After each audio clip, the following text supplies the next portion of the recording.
አይገባኝም ግን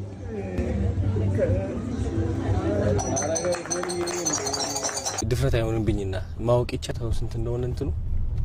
7300 ምናምን በየወሩ ዋው አይ ድፍረትም አይደለም አሁን እኔ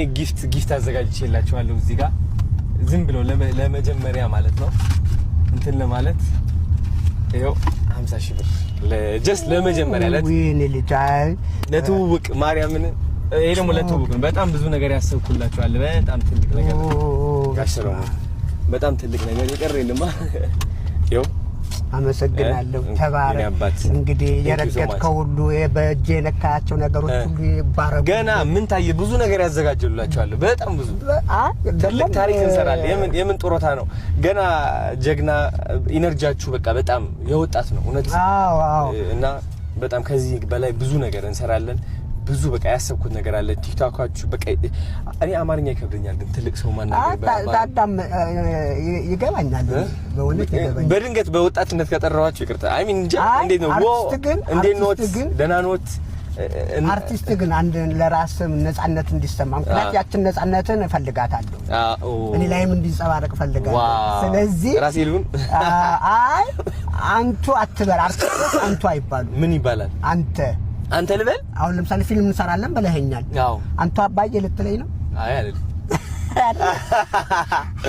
ስለዚህ አንተ ማለት ይችላል ማርያም አባት እኮ ነው ያንተ አባት እኮ እንደውም አያት ነው ፍቃድ ያስጡልኝ የኢትዮጵያ ህዝብ አንቱ አላልክም ብለው ቆጤን አይሉም ይታወቃል አዎ ቅድም እኮ ሰላም ሲሉኛ ላይ ፋዘር እንዴት ነህ እንደምን አዎ ነው የሚሉኝ እኔ እሱ ይቀለኛል ስለዚህ አሁን ብዙ ሐሳብ አለኝ ያንተ ቲክቶክ አረ ያንተ አለኝ ያንተ አዎ ከበደኝ ቅድ ለምሳሌ እንዴ በጣም ስለማከብረው በጣም አዎ እንዴ አዎ ስለዚህ እዛ ኤክሰለንሱ አለ